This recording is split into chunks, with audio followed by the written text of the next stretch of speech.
Muy buenas noches, ¿cómo están? Bienvenidos, soy Armando Godoy, gracias por estar con nosotros, acá arrancando semana en este lunes 20 de agosto de 2022. Un fuerte abrazo para los que nos están recién sintonizando a través de la señal de Canal 10, a través, por supuesto, de esta señal usted se está informando de lo que ha ocurrido en el país este día y, por supuesto, de lo que vamos a conversar esta noche en el espacio de la entrevista. Hoy nos acompaña un amigo de la casa, el ministro de Hacienda, Alejandro Zelaya, a quien le damos la cordial bienvenida. Ministro, ¿cómo está? Muy buenas noches, Armando, muy buenas noches también a todos los televidentes del espacio de entrevistas de Noticiero El Salvador, y encantado nuevamente de estar contigo. Gracias, igual, aquí siempre es su casa, ministro. Bueno, hablemos de hecho, antes de pasar a temas hacendarios, y no digo que este no esté involucrado también, pero me llama mucho la atención lo que ha ocurrido, sobre todo en las últimas horas, y lo que ha publicado la Fiscalía General de la República, y quiero que vean el siguiente tuit, porque bajo el combate a la impunidad, este día la Fiscalía ha presentado ante los tribunales el requerimiento fiscal contra 18 exfuncionarios y 2 empresarios vinculados al desvío de más de 183 millones de dólares provenientes del Estado durante la gestión del expresidente Salvador Sánchez Serén, el segundo expresidente del gobierno del FMLN. Contra la impunidad, entre los procesados se encuentra Manuel Arturo Ayala, exdirector ejecutivo de la presidencia de Mauricio Funes y de Sánchez Serén en los periodos 2009-2014 y 2014-2019, y Jorge Antonio Revelo Vega, exjefe del Estado Mayor Presidencial. Ahí estamos viendo las imágenes de los involucrados. Asimismo, también Daisy Armida Díaz, ex tesorero institucional de la presidencia en el periodo 2016-2019, y Alexander Benítez Peña, propietario de Boxcar y Taller Frenos y Más, lugar donde se desviaron fondos sin cumplir los requisitos de ley, según ha dado a conocer la Fiscalía General de la República. En el caso también están imputados 3 ex empleados vinculados al caso de corrupción del ex presidente Mauricio Funes. Estos son Francisco Rodríguez Arteaga, ex gerente financiero de la presidencia, y Pablo Gómez, ex asistente financiero de la presidencia. Y esto, el presidente Nayib Bukele ha reaccionado al respecto. Ustedes saben que como gobierno están comprometidos con la lucha contra la corrupción, y dice el presidente 183 mil millones de dólares. 183 millones de dólares solo es uno de los casos, solo uno, dice el presidente. Y a esto agrega la palabra cínicos. ¿Qué tan cínicos han sido, ministro de Hacienda? Buenas noches. Bueno, Armando, creo que la población salvadoreña tiene algo muy claro, ¿no? El gobierno del FMLN, al igual que los gobiernos de Arena, se dedicaron a saquear los fondos públicos. 184 millones de dólares, casi 200 millones de dólares que en este momento podrían haber estado siendo invertidos en obras que tanto necesita el país. Con los 200 millones que tenían pudieron haber abastecido los hospitales públicos, algo que nunca hicieron. Creo que todos los televidentes recordarán cómo nuestros hospitales públicos sistemáticamente no tenían medicinas, casi que de ningún tipo. Y normalmente te daban la receta para ir a comprar fuera del hospital, aunque los hospitales se financian con los fondos públicos o los impuestos de todos los salvadoreños. Es decir, pagabas porque todos los salvadoreños pagan sus impuestos, pero al final no recibían los servicios de salud que se merecían. Este tipo de cosas demuestran que sistemáticamente, Armando, el FMLN se dedicó a saquear. Hay 18 exfuncionarios públicos. Esto es una red de crimen organizado, básicamente dedicada al saqueo de fondos públicos, al igual que lo vimos con el expresidente Saca, al igual que lo vimos con los vinculados al expresidente Funes. De hecho, hay 3, si no leí mal en el tweet, hay 3 de los implicados que están vinculados también con el caso de desvío de fondos públicos del expresidente Funes. Correcto. Ambos asilados en Nicaragua. ¿Qué mecanismo utilizaban ellos para desviar estos fondos? La partida secreta. Ese era el mecanismo que ellos tenían para comprar voluntades en la Asamblea Legislativa y además pagarse todos los lujos y todas aquellas aberraciones que ellos querían con los fondos de todos los salvadoreños. Entonces, el presidente Bukele, a partir de la llegada al gobierno en el año 2019, fue muy tajante y eliminó por completo la partida de gastos reservados del presupuesto general de la nación, o lo que conocemos como partida secreta. ¿Por qué? Porque sabía también qué es lo que había sucedido en gobiernos anteriores. Nunca hubo control nunca había una adecuada rendición de cuentas de los gastos que se daban desde esta partida, e incluso llegaron al cinismo, Armando, de robarse a través de esa misma partida secreta los fondos de la cooperación. Hay que recordar que en los gobiernos del FMLN, fondos de la Unión Europea fueron desviados desde la hacienda pública al presupuesto general de Capres. Estando en el presupuesto general de Capres, se asignaron a la partida secreta y desde ahí fueron extraídos fondos públicos como tal, fondos de cooperación. Ojo, nos los habían donado la Unión Europea como tal. A mí ya como ministro me tocó resarcir una de las cuotas porque también ellos te exigen que los gastos que no sean justificados pues se regresen. Claro. Entonces nos ha tocado en ese caso resarcir una de las cuotas, si no mal recuerdo, del gobierno de Sánchez Serén. En el caso de los de Mauricio Funes, creo que le correspondió al gobierno de Sánchez Serén como tal. Y esta ha sido una situación sistemática. O sea, no es algo que escapaba a la vigilancia de los presidentes. Los presidentes estaban completamente de acuerdo y completamente informados de lo que estaban haciendo sus financieros. Si no, el expresidente Sánchez Serén no estuviera asilado en Nicaragua en este momento. Entonces, estas son investigaciones que el presidente Bukele prometió durante su campaña, claro, porque hay que recordar que una de las cosas por las que la gente eligió al presidente Bukele es porque estaban hartos, Armando, de la corrupción que imperaba en este país. Era una corrupción que había permeado a todos los niveles del Ejecutivo. Desde, digamos, desde el último funcionario público empezaba ya. ¿Por qué? Porque no había un ejemplo a seguir, no había un líder fuerte que exigiera que este tipo de cosas no se dieran o un líder que estuviera dispuesto también a procesar estos temas de corrupción. El gobierno del presidente Bukele ha sido muy claro y ha salido a combatir la corrupción en todos sus niveles. Hay muchos que se quejan del cambio de fiscal general de la República. Con el ex fiscal general de la República, con los anteriores fiscales, este tipo de casos jamás hubieran sido llevados a los tribunales, Armando. Nunca hubieran sido llevados a los tribunales porque estaban en contubernio con los partidos Arena y el FMLN. Si tú recuerdas, habían fotos del ex fiscal Raúl Melara, incluso cantando el himno y apareciendo en las marchas. El mismo diputado, claro, Ricardo Velázquez Parker en su momento lo decía en la misma asamblea, y ahí están los videos donde él decía: el señor Raúl Melara anduvo conmigo en la campaña y se movía en los altos círculos de decisión de la campaña del partido Arena. ¿Cómo iba un fiscal general que le debe favores a Arena y al FMLN combatir la corrupción como lo estamos haciendo en este momento? Definitivamente no se iba a poder. Los casos de evasión que nosotros presentábamos a la Fiscalía General de la República llegaban siempre a dormir el sueño de los justos. ¿Por qué? Porque no querían afectar los intereses de aquellos que los pusieron en ese cargo. Así que, Armando, creo que lo importante de esta noticia es que, uno, se está procesando a los culpables, estamos haciendo que devuelvan lo robado, como bien lo prometió el presidente Bukele y ahora lo está cumpliendo. Y dos, tenemos una Fiscalía General de la República independiente que actúa contra los actos de corrupción. Por supuesto, estamos hablando que la Fiscalía reiteró que se movilizaron más de 183 millones de dólares a cuentas particulares que tenían como titulares a estas personas que eran empleados públicos de las anteriores presidencias de la República. Estamos hablando de 183 millones de dólares, ministro, que se pudieron haber ocupado ¿en qué tipo de proyectos? Bueno, solo el proyecto de entrega de computadoras y laptops del primer año nos costó 214 millones. Por ejemplo. Es justamente todo lo que entregamos durante el año 2021 de todas las computadoras. Para este año el monto es menor porque ya habíamos entregado, a algunos estudiantes ya la tenían, pero hubiéramos pagado, solo con lo que ellos se robaron, hubiéramos pagado buena parte de nuestro proyecto de entrega de computadoras del año 2021.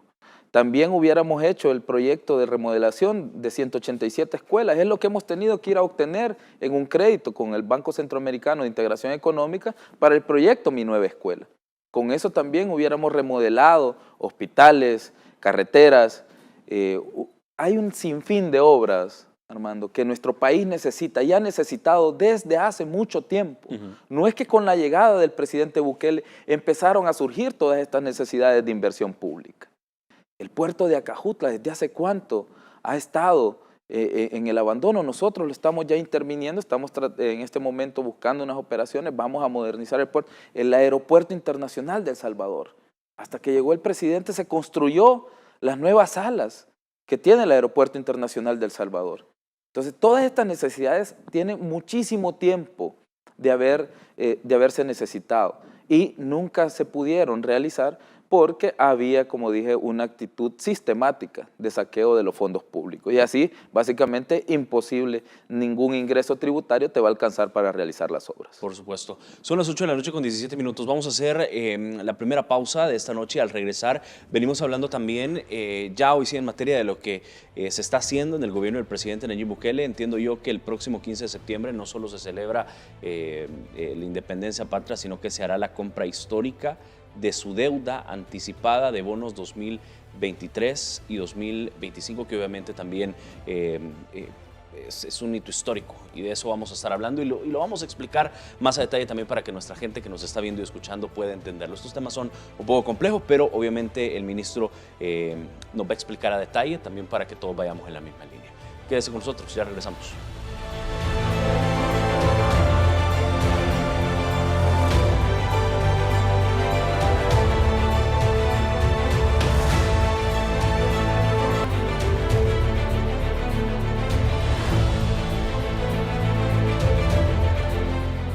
Gracias por continuar con nosotros. Estamos conversando esta noche con el ministro de Hacienda, Alejandro Zelaya, y bueno, vamos a hablar de este tema que es un poco complejo, pero quiero que de verdad presten muchísima atención y vamos a dar un poquito de contexto. La Asamblea Legislativa aprobó reformas presupuestarias importantes que permitirán al gobierno comprar por adelantado la deuda soberana hasta 2025. La decisión legislativa es en respuesta, obviamente, al conjunto de iniciativas presentadas por el ministro de Hacienda. Esta nota para tener un poquito de contexto. El Pleno Legislativo garantiza el pago anticipado de la deuda soberana mediante la incorporación de más de 365.1 millones de dólares provenientes del traslado de derechos especiales de giro. Serán utilizados para la compra anticipada de los bonos que emitió el FMLN y Arena y que de los cuales no se hacen cargo, que tienen vencimiento en el 2023 y en el 2025.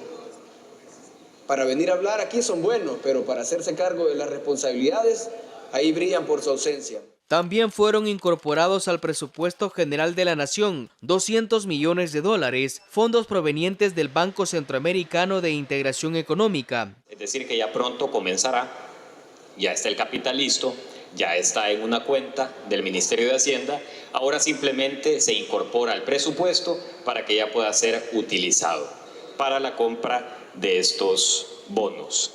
La Asamblea Legislativa además emitió disposiciones que regulan y facultan al Ministerio de Hacienda para la ejecución de operaciones, administración y manejo de pasivos y otras operaciones financieras con el fin de mejorar el perfil de vencimiento de la deuda contratada. Estas herramientas jurídicas permiten a nuestro país mejorar su estructura financiera, ya que el país no tenía sus deudas saldadas y tampoco se contaba con una planificación estratégica para poder cumplir con nuestros compromisos en largo plazo.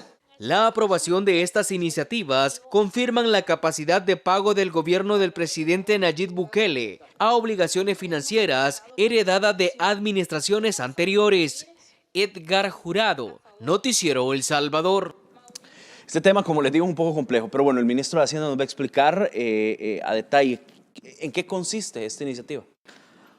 Bueno, Armando, para simplificar un poco, digamos, hay que entender primero qué es un bono, ¿no? Un bono es básicamente un título emitido en un mercado internacional que es comprado por varios inversionistas y estos son dueños, ¿no?, de una porción del bono como tal.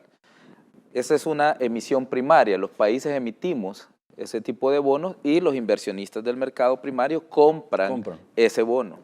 De manera posterior, los inversionistas que han comprado el bono en emisión primaria pueden venderlo en un mercado secundario. En el mercado secundario, los bonos no cotizan al valor que se emitieron, sino al valor de mercado. Es decir, algunos pueden tener más apetito y otros tener menos apetito que otros. Se mueven algunas industrias y hay inversionistas que en la emisión primaria compraron, pero luego ven una mejor oportunidad de negocio, venden el bono e invierten en otro tipo de industria. Entonces, esto se conocen como vender o comprar en corto, para las compras para un periodo de tiempo muy, muy limitado, ¿no? Entonces, ese tipo de operaciones es lo que normalmente se da en los mercados. No obstante, todos los bonos y todos los mercados tienen la regulación de que los países emisores, en cierto momento, o en el momento que nosotros lo querramos o lo consideremos conveniente, podamos acudir al mercado secundario. O sea, una cosa es el mercado primario y otra cosa es el mercado secundario, donde los bonos ya están cotizando a valor de mercado. Entonces, si la cláusula te lo permite, del bono, porque hay bonos que no lo permiten, tú puedes hacer una oferta pública y voluntaria para que a quien tenga los bonos te los venda en ese momento, en el mercado secundario. No es que estás yendo nuevamente al mercado primario, ni es que estás defraudando la voluntad de aquellas personas que te compraron en la inversión primaria. Entonces, podés comprar parte de tu bono, ¿no? Y a valor de mercado, es decir, obtener un ahorro, porque algunos ya no cotizan al valor del 100%, sino que cotizan abajo, o en otras ocasiones cotizan arriba. Por la crisis mundial, agudizada por COVID-19, la guerra Rusia-Ucrania, la crisis de los suministros y ahora la crisis de los combustibles. Todos los mercados financieros se desplomaron, todos, absolutamente todos, todos tienen problemas en este momento. Entonces, al tener problemas los mercados bursátiles, algunos bonos tienden a tener tendencias hacia la baja, hacia arriba, no se comportan de manera normal porque estamos en un contexto de crisis. Entonces, El Salvador ha tenido la capacidad para pagar los 800 millones que vencen en el año 2023 y también en el año 2025. Lo hemos demostrado y con creces a nuestros inversionistas a través de nuestros escenarios fiscales. Pero, dada la situación de los mercados internacionales, El Salvador, si compra, digamos, en este momento, podría obtener un ahorro en el año 2023 o en el año 2025. ¿Por qué? Porque yo habré comprado los bonos y los tengo en mi poder. A quien le tengo que pagar el valor nominal de esos bonos al vencimiento es al Estado salvadoreño, es decir, a mí mismo. Pero como los compré a un valor menor que el nominal, entonces habré obtenido ese gap entre el valor nominal y el valor que está cotizando de mercado, lo habré obtenido como un ahorro para la República. Si alguien no quiere vender el bono, está en completa libertad de no hacerlo. No es una compra obligatoria, por eso está regulada dentro de las cláusulas como tal, ¿no? Entonces es parte de lo que nosotros ya hemos anunciado y muy pronto pues la operación saldrá al mercado más o menos en unas 6 semanas a partir del anuncio que fue, si no mal recuerdo, el 28 de julio, 27, 28 de julio, uno de los 2 días. 26 creo que 26 fue. de julio. Sí. 26 de julio se anunció. Entonces esperamos nosotros salir antes del 15 de septiembre, más o menos en esas fechas. ¿Cuándo? Lo determina el mercado. Depende de las variaciones del mercado y de toda la estructuración que estamos haciendo en este momento, pero antes del 15 de septiembre. ¿Por qué se le llama compra histórica? Nunca El Salvador ha comprado o ha redimido por anticipado su deuda. Es una operación que nunca se ha hecho acá. Es una operación que hacen los estados. Hay estados que lo han hecho en años anteriores, pero requiere, digamos, de un nivel de planificación bastante alto. Y entiendo también la incapacidad con la que se han manejado los gobiernos anteriores y también con el menosprecio hacia la planificación fiscal. ¿Por qué, Armando? ¿Por qué digo menosprecio hacia la planificación fiscal? Porque nunca planificaron cuándo iban a emitir la deuda. Emitían deuda cuando se les ocurría y para cualquier proyecto que se les ocurría, pero nunca hubo un verdadero plan de sostenibilidad de las finanzas públicas. Acá algunos pueden decir que teníamos incluso hasta la ley de responsabilidad fiscal. En los gobiernos anteriores incluso habían incumplimientos a la ley de responsabilidad fiscal, a pesar de tener esa ley como tal. Entonces, esa planificación sobre las emisiones de deuda nunca la tuvieron.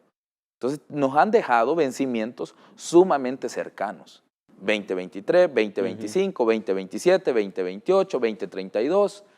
Entonces, ese tipo de vencimientos te contraen la capacidad para gestionar tu flujo de caja. ¿Por qué? Porque tú no puedes hacer rollover a cada rato también, ni tampoco podés pasar emitiendo nueva deuda, ni tampoco es tan fácil conseguir una sustitución de fuentes con los organismos multilaterales para sacar el bono y cambiarlo por un crédito multilateral. O tampoco nunca combatieron la evasión fiscal, que era el principal pilar para poder pagar tu deuda, porque si no generas ingresos propios, ¿cómo pretendes pagar tus deudas? Entonces ellos nunca fueron a combatir la evasión fiscal y eso fue lo que generó sobre todo, Armando, la trampa de deuda en la que El Salvador, en la que nos heredaron al país. Esa fue lo que provocó la trampa de deuda que el país ha tenido durante estos últimos años y que ahora por fin estamos empezando a arreglar junto al presidente Bukele. Entonces, en pocas palabras, esta compra histórica de la deuda le va a permitir ordenarse al Estado y, o sea, no digo que lo haga desordenado, pero va a permitir ordenarse aún más, pero sobre todo le va a dar un poco más de oxigenación financiera. Nos ayuda a generar un margen de maniobra que no hemos tenido porque tenemos un presupuesto bastante restrictivo o bastante restringido. Entonces nos va a ayudar a suavizar el pago del servicio de la deuda, que es decir, capital más intereses. Nos va a ayudar a suavizar esos pagos. Eso va a permitir que se liberen flujos de efectivo que pueden ser invertidos en proyectos de desarrollo, en infraestructura, generar competitividad del país y la principal apuesta del presidente es que esos GAT que vamos obteniendo de recursos adicionales se vayan invirtiendo en proyectos que hagan crecer nuestro Producto Interno Bruto o que generen condiciones de mercado para que nuestra gente pueda tener empleo, mantener sus empresas, hacer emprendimientos, traer innovación tecnológica al país, seguir invirtiendo en sus negocios y esto pues va a generar mayor recaudación, ¿no? Al generar mayor recaudación, eso nos genera también nuevos recursos para seguir honrando nuestros compromisos y también seguir invirtiendo en estos presupuestos de inversión pública. El tema del precio de los bonos de El Salvador, ¿cómo se encuentran, ministro? ¿Se encuentran en positivo o en beneficio del país? ¿Se tiene algún dato al respecto?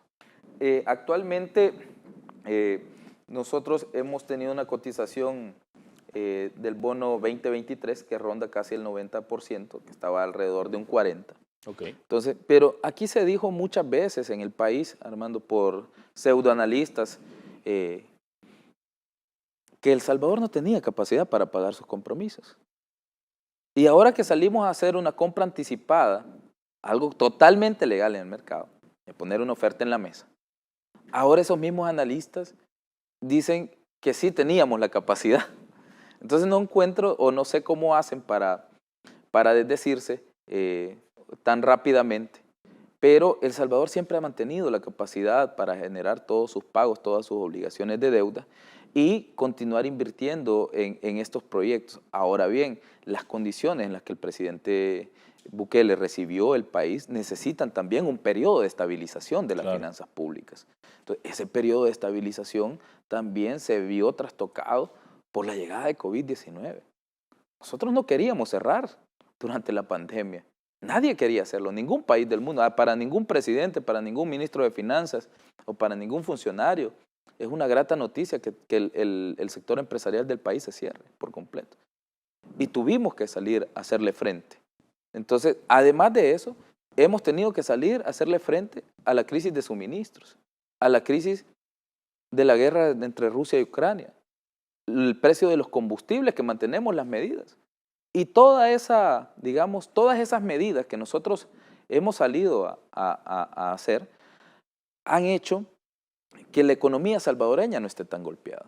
Entonces, nuestros bonos empiezan a ver el reflejo, ¿no?, de que vamos saliendo de la crisis. En ese sentido empiezan a mejorar su rendimiento. Claro, hace falta mucho. No es solo El Salvador, es el que está en esta situación. Son todos los países del mundo. Costa Rica acaba de anunciar la venta de activos de sus principales.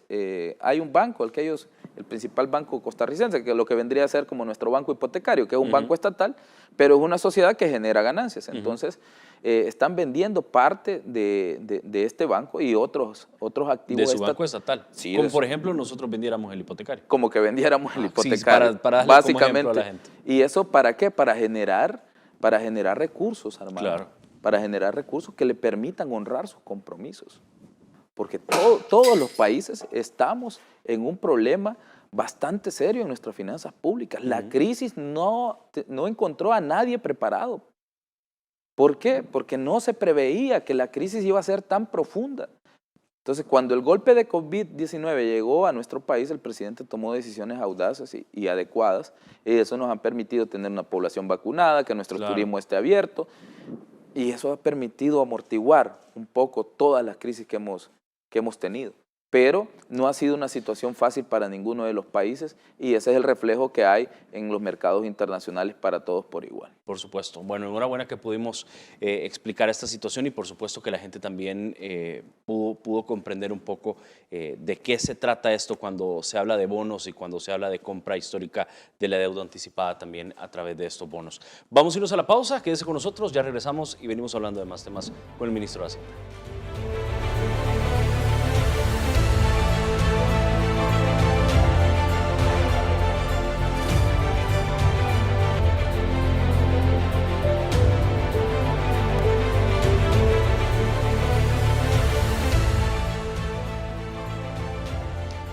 Gracias por continuar con nosotros. Esta noche estamos conversando con el ministro de Hacienda, Alejandro Zelaya. Bueno, y seguimos hablando de temas de Hacienda porque les cuento que el mayor banco de inversión del mundo, JP Morgan, analizó las cifras de El Salvador y brindó su opinión favorable sobre la deuda del país, señalando que posee un buen pronóstico fiscal en el corto plazo. Vea lo que dijo.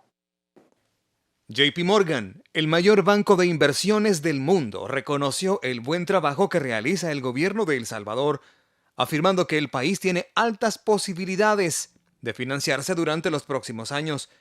Los analistas de esta institución muestran en sus documentos que existen perspectivas positivas impulsadas por la corrección del déficit fiscal. Uno de los economistas más influyentes dijo a nombre del banco que las perspectivas del país siguen mejorando y que apoyan nuestro planteamiento de que será capaz de satisfacer sus necesidades de financiación a corto plazo hasta 2024. Steven Palacio. Los argumentos financieros de la entidad surgen en momentos en que El Salvador ha estado en la mira de los mercados internacionales y de las calificadoras de riesgo, ante las fuertes e influyentes estrategias económicas impulsadas por la administración del presidente Bukele. Para muestra, y como un movimiento audaz, el gobierno de El Salvador anunció que dispone de los fondos para recomprar parte de sus bonos, que son deudas contraídas por los gobiernos de Arena y del FMLN, que en cierto porcentaje vencen entre 2023 y 2025. Héctor Peñate, Noticiero El Salvador. A ver, ¿qué se hizo de diferente para que JP Morgan destaque mejoras en todo el tema de la recolección tributaria de El Salvador o todo el tema de la deuda? Bueno, Armando, creo que es parte de la ruta que nosotros hemos tenido. La verdad, hemos seguido la estrategia de crecimiento económico del presidente Bukele, bienestar social, seguridad y educación, que son nuestras principales apuestas, además del crecimiento económico, ¿verdad? Claro. Como tal. En bienestar social ahí tenés salud, educación y todos los demás componentes, crecimiento económico, todo el plan despegue económico y las iniciativas de los 10 impulsos económicos que todavía le falta al presidente anunciar un par de ellos, las leyes que estamos enviando a la Asamblea Legislativa para mejorar el clima de inversiones en El Salvador y el turismo que ha crecido muchísimo también, eso en parte del crecimiento económico, ¿no? Y en la parte de seguridad, pues la guerra contra las pandillas también ha generado un mayor clima de seguridad en nuestra economía, no solo seguridad ciudadana como tal, sino seguridad de nuestra economía. Es decir, los negocios pueden estar completamente abiertos o pueden ampliarlos sabiendo que van a llegar más turistas porque no va a haber una amenaza criminal que impida que los turistas lleguen a consumir a sus locales. O aquellas empresas que planeaban ampliaciones de sus fábricas pueden hacer esas ampliaciones de sus fábricas sin estar pensando que luego el producto que van a ir a vender de esa ampliación de la fábrica va a ser extorsionado por los pandilleros o algo así. Entonces, eso nos ha ayudado muchísimo, Armando, para darle sostenibilidad y hacer una adecuada inversión pública. Hemos orientado todos los fondos. Nosotros no somos un país rico, no somos un país que produzca en demasía o un país superavitario, como lo conocen algunos. O petrolero. O petrolero, como tú querrás, para generar ganancias exorbitantes. Entonces, nuestro presupuesto siempre es limitado y lidiamos con un montón de necesidades. Y a pesar de eso se han hecho grandes obras.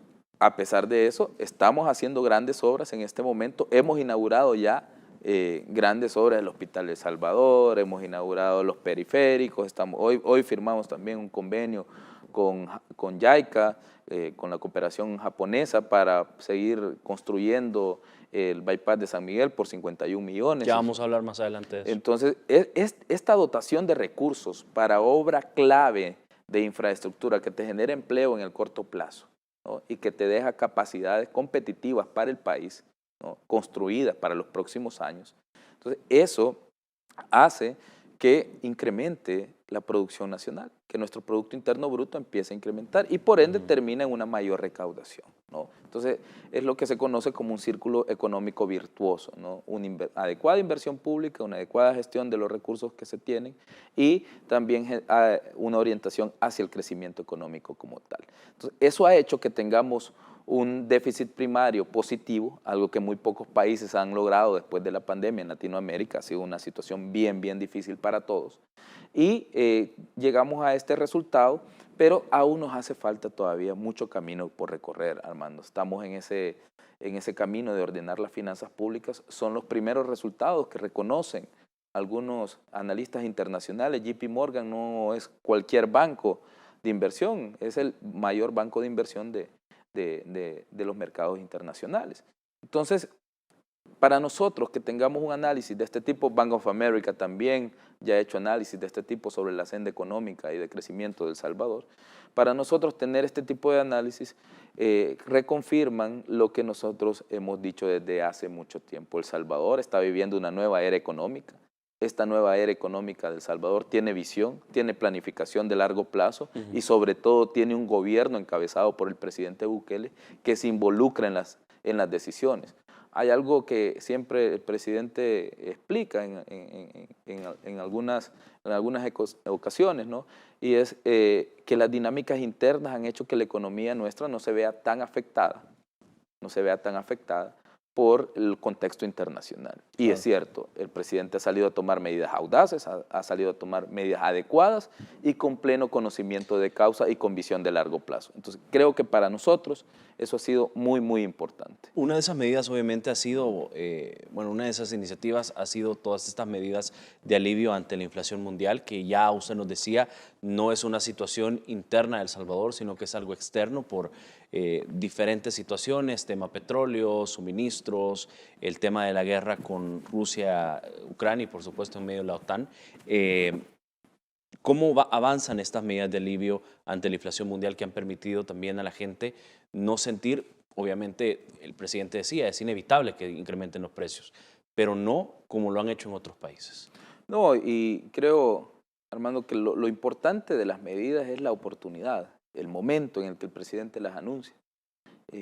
Yo veo algunos diputados de Arena y del FMLN que dicen, si nosotros propusimos que quitaran tal cosa, que quitaran este otro impuesto, que quiten todo esto. Pero eso lo proponen sin ningún conocimiento de causa. O sea, lo hacen de una manera para generar alguna voluntad popular hacia ellos. No entienden que el pueblo salvadoreño está harto de ambos partidos, tanto del FMLN como de Arena y de sus partidos apéndices. Y ya todos sabemos quiénes son. Entonces pretenden ganar voluntades proponiendo algunas cosas en materia fiscal sin ningún conocimiento de causa. Entonces, el presidente Bukele ha dado el timing necesario para que la economía vaya tomando el curso necesario para soportar el ciclo inflacionario provocado desde el exterior, evidentemente. Claro. Entonces, en septiembre del año pasado salimos con el primer fondo de estabilización para el gas licuado de petróleo. Eran 20 millones. En ese momento se nos exigió que fijáramos los precios de los combustibles. Todavía los precios de los combustibles se mantenían en niveles, digamos, hasta cierto punto normales. Pero de manera posterior, nosotros siempre estábamos monitoreando. Entonces, de manera posterior, los precios empezaron a variar de manera muy considerable. Y en marzo, en el momento adecuado, sin sacrificar las finanzas públicas del país, cuando es innecesario, el presidente anunció en un inicio 11 medidas contra la inflación. Y lo que luego se convirtieron en 13 porque se adicionaron 2 más, que fue la fijación de precios de los combustibles y también la reducción de los aranceles de la carne. Entonces con eso completamos las 13 medidas como tal, ¿no? Pero lo importante de las medidas, Armando, es el despliegue que hizo el gobierno para verificar que todas las medidas que había anunciado el presidente Bukele se cumplieran. Porque de nada hubiera servido que el presidente salga a anunciar que vamos a fijar el precio de los combustibles si en el día a día las gasolineras estaban cometiendo abusos contra los, contra los ciudadanos. Pues, claro. Correcto. ¿Qué es lo que pasaba en los gobiernos anteriores? Mauricio Funes, yo recuerdo que anunció un plan anticrisis, pero no había nadie verificando que la inflación no afectara a la población como tal en los supermercados. Tú has visto el despliegue y todos los salvadoreños han visto el despliegue que ha tenido la Defensoría del Consumidor, la Dirección de Hidrocarburos y Minas, el Ministerio de Economía, el mismo Ministerio de Hacienda, nosotros en nuestras aduanas también, tratando de agilizar mucho más los trámites.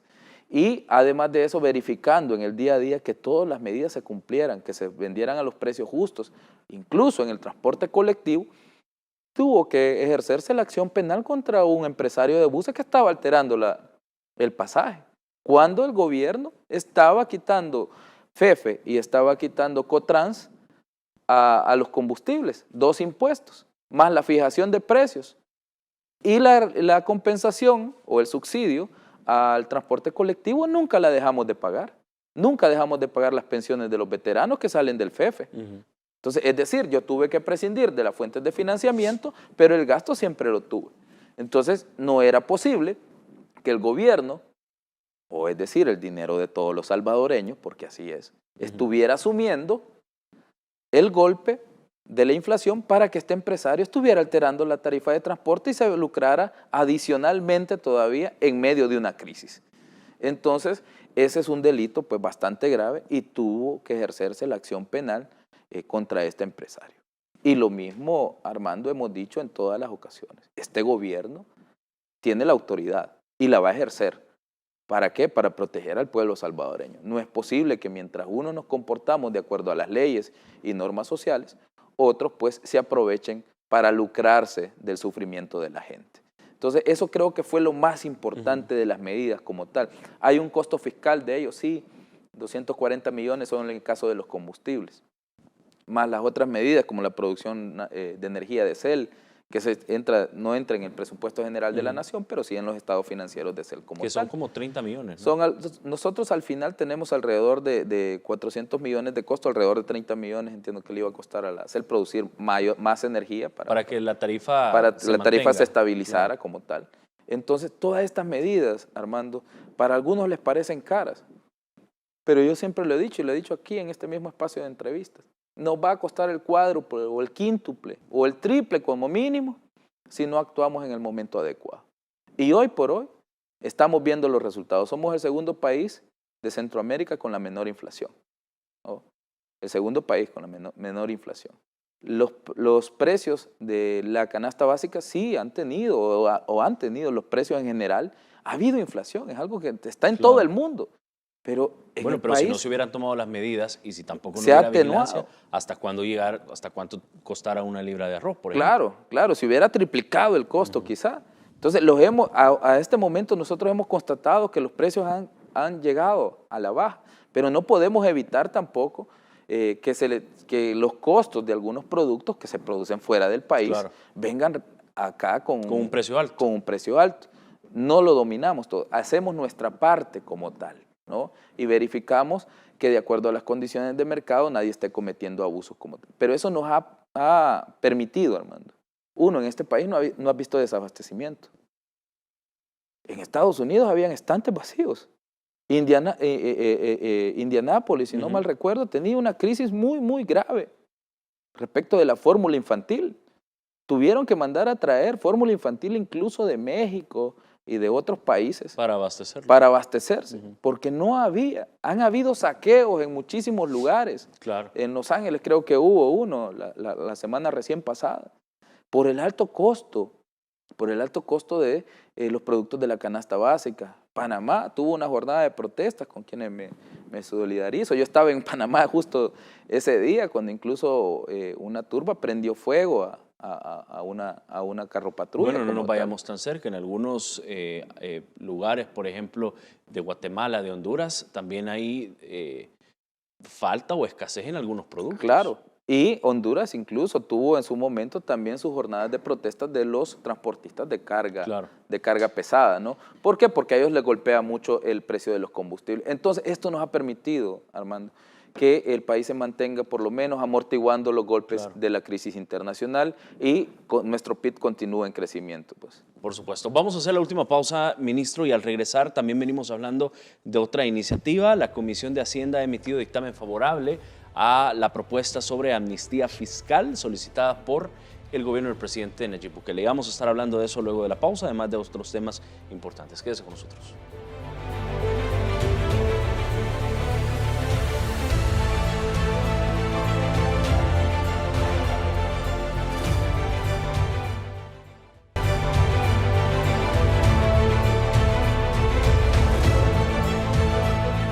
Gracias por continuar con nosotros y gracias también por todos los mensajes que nos están dejando a esta hora de la noche, sobre todo para nuestra querida diáspora que ahí están siempre pendientes del espacio de la entrevista. Muchísimas gracias y un fuerte abrazo para todos ustedes. Estamos conversando esta noche con el ministro de Hacienda, Alejandro Zelaya, y bueno, hablemos también de esta iniciativa que presentó usted a la Asamblea Legislativa el pasado martes, y es la creación de una ley especial transitoria que otorgue facilidades para el pago voluntario de obligaciones tributarias y aduaneras, una amnistía fiscal, como conocidamente le llaman.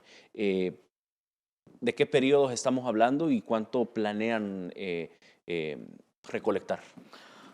Bueno, este día la Comisión de Hacienda sesionó, Armando, y dio dictamen favorable a la solicitud que hicimos a través de la iniciativa del presidente Nayib Bukele para decretar lo que conocemos como una amnistía fiscal, ¿no? Un periodo de gracia en el cual los contribuyentes pueden acercarse y pueden pagar sus impuestos sin multas ni intereses como tal.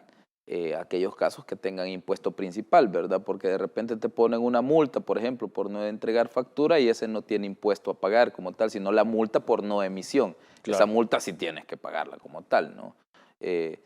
Pero en los casos en los que hay impuesto sobre la renta que se haya declarado con algún nivel de error y que los contribuyentes voluntariamente quieren llegar a pagar, inclusive esta amnistía, Armando, cubre incluso aquellos casos que están judicializados en la Fiscalía General de la República.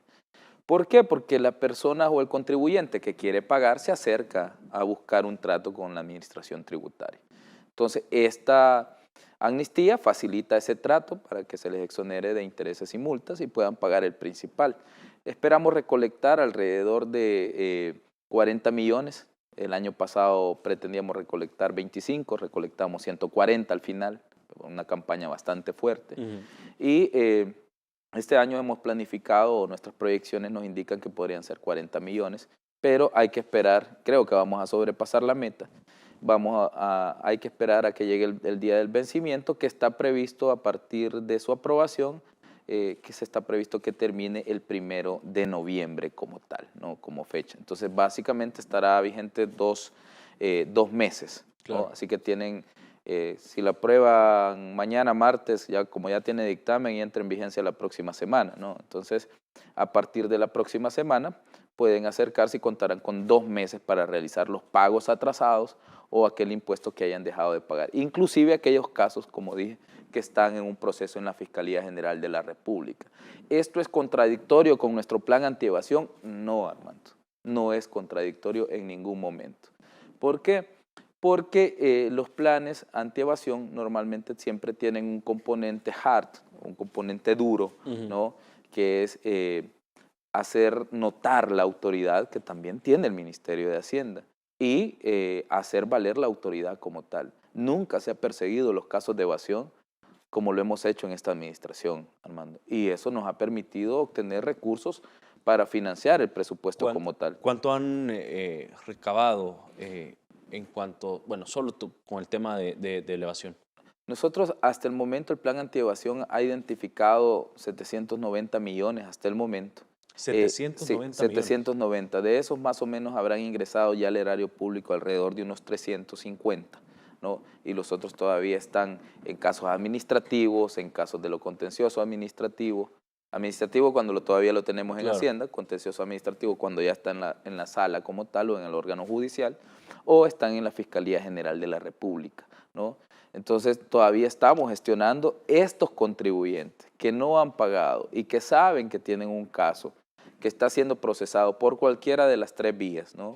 Por la vía de la Fiscalía General de la República, con cobros del Ministerio de Hacienda, o con la Sala de lo Contencioso. Y ellos saben que el principal, lo más probable es que lo tengan que pagar al final del proceso, se pueden acercar en este momento y ahorrarse los intereses y las multas como tal, para pues también contribuir con los planes de desarrollo del país. Ministro, tengo pocos minutos, pero ¿cuál es el llamado que le hace a la gente? Sobre todo porque si bien el país obviamente está haciendo obras, está construyendo, está apostando al tema de la infraestructura, ¿por qué es tan importante que estén en cuentas o en saldos positivos, en saldos verdes con el Estado?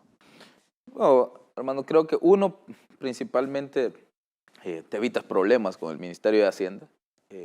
Esta gestión, o mientras yo esté de ministro, hermano, no vamos a parar de perseguir la evasión fiscal. Y lo vamos a perseguir en todo el país. Claro. Igual que el contrabando, que son dos áreas que dependen de nosotros como tal. Entonces, si hay algunos que piensan que el Ministerio de Hacienda en algún momento va a dejar de perseguir la evasión, están equivocados. Uno, entonces te evitas problemas con la administración tributaria, lo principal. Dos, contribuyes al desarrollo del país. ¿Por qué? Porque con los fondos que nosotros obtenemos podemos seguir financiando nuestros programas de entrega de computadoras, nuestras calles, el mejoramiento del clima de negocios. Nos conviene a todos y sobre todo es un tema de justicia, Armando, como tercer componente. No es posible que mientras unos hacemos un gran esfuerzo para contribuir al país y sacarlo adelante, hayan otros que malintencionadamente e incluso usando sus recursos económicos para pagar abogados, auditores, planificadores fiscales, se aprovechen para no pagar sus impuestos y enriquecerse. Sobre todo, hermano, en momentos de crisis como esta, donde el gobierno ha estado junto a la población. Los empresarios no se pueden quejar de que cuando vino COVID-19 no hubo reactivación económica. Había un fondo de $600 millones para la reactivación. Y todavía este mes hemos pagado el incremento incluso al salario mínimo, como un subsidio de 100 millones, si tú lo recuerdas. A veces la gente se olvida de las cosas que hicimos hace Claro. Pero ¿qué gobierno subsidió a los empresarios en su momento? Ninguno. Y a la vez de cumplir también con las necesidades de la población, decretando un salario mínimo que sea decente, que te permita vivir. Entonces, salimos con las iniciativas del combustible. Si no, toda la cadena de suministro se hubiera visto afectada. Incluso le dimos subsidio de combustibles a los usuarios industriales, no solo a los que consumen para el transporte como tal. Porque hay industrias que utilizan combustible, gasolina, diésel para fabricar sus productos, porque sus motores trabajan con ese tipo de cosas. O su cadena de distribución utiliza combustible. Entonces, si tenemos un gobierno que ha estado para responder, creo que lo mínimo que podemos hacer los ciudadanos es pagar nuestros impuestos a tiempo y pagarlos en la forma que deben pagarse. Así que esta es una última oportunidad para aquellos contribuyentes que sí tienen voluntad, y los que no se acerquen a pagar, pues tendrán que lidiar contra el brazo de Hacienda, porque los vamos a alcanzar también, Armando. Vamos a llegar hasta esos que se creen que se va a detectar su forma de evasión. La administración tributaria cuenta con todas las herramientas y con el personal capacitado para detectar este tipo de operaciones fraudulentas. Bueno. Así que el llamado es para que todos aquellos que tengan algún inconveniente se pongan al día y que continuemos también contribuyendo al desarrollo del país. Bueno, claro mensaje, ministro. No me quiero despedir sin antes también hablar de un tema que ocurrió hoy. Entiendo que firmó un convenio por un préstamo por 51.4 millones con la Agencia Japonesa de Cooperación Internacional, mejor conocido como el JICA, para el financiamiento de obras de construcción en la segunda fase del periférico Gerardo Barrios en San Miguel. Esto obviamente también pone ya en la recta final este proyecto emblemático para el oriente del país. Sí, definitivamente es algo que para el presidente Bukele es una prioridad, la inversión en el oriente del país. Es una zona del país que cuenta con muy poca infraestructura y algunos nos dicen, pero no se olviden de Occidente. No, tampoco nos estamos olvidando de Occidente. También se están construyendo obras en la parte occidental del país, en la parte norte también del país. Se están realizando proyectos del gobierno como tal y sobre todo a través de la Dirección de Obras Municipales, ¿no? Creo que nadie puede dudar del gran desempeño que ha tenido la DON como tal en la intervención en los territorios. Pero Oriente se vuelve un punto neurálgico para nosotros porque es una zona que económicamente tiene mucho potencial, pero se había convertido por mala gestión de los gobiernos anteriores en un peso muerto, digamos, para nuestra economía. Una gran masa de gente que puede aportar mucho al Producto Interno Bruto del país, pero que al no contar con las obras de infraestructura necesarias, no se pueden desarrollar. No les puedes pedir que contribuyan más a la producción nacional cuando no tienen una carretera para transportar sus productos, cuando las carreteras que existen son apenas un hilo de asfalto en sus ciudades. Entonces tenemos que llevar desarrollo para que ellos empiecen a aportar al país como tal, y eso fue lo que hicimos ahora, dar unos pasos previos. A veces la gente, digamos, se sorprende cuando la obra ya está siendo inaugurada, pero como les digo yo siempre al equipo, nosotros empezamos a cocinar el pavo acá en Hacienda. Pues empezamos a conseguir todos los recursos para que luego los ejecutores tengan esos recursos y después puedan inaugurarse la obra y posteriormente usarla por la población, ¿no? Entonces, el papel del equipo del Ministerio de Hacienda es clave y en esta ocasión la cooperación japonesa pues ya también aprobó la operación. Hoy firmamos el contrato del crédito por 51.4 millones a tasas sumamente competitivas, es LIBOR más 1.1, es decir, bastante barato para las condiciones del mercado actual. Y con esto vamos a asegurar que la construcción del periférico Gerardo Barrios se termine como tal. Un proyecto de gran impacto que obviamente va a reducir todo el tema de costos y tiempos en cuanto a traslado, además de la creación de cientos de empleos, tanto directos e indirectos, que obviamente van a venir a dinamizar la economía. El primer paso a desnivel en Oriente, para que tengamos idea del abandono en el que dejaron a esa zona del país. Correcto. Bueno, son ya las 9 de la noche con 3 minutos, nos pasamos ahí varios minutos, pero siempre es un gusto poder hablar con usted. Yo siempre digo, cuando viene el ministro de Hacienda se quedan varios temas ahí pendientes en agenda, pero siempre pendientes de todo el trabajo que realiza usted y todo el equipo que conforma el ministerio.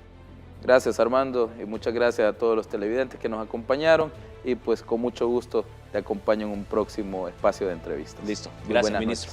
Gracias también para usted, muy buenas noches, descanse y nos vemos y escuchamos mañana cuando sea martes, siempre con más temas y más entrevistas. Descanse.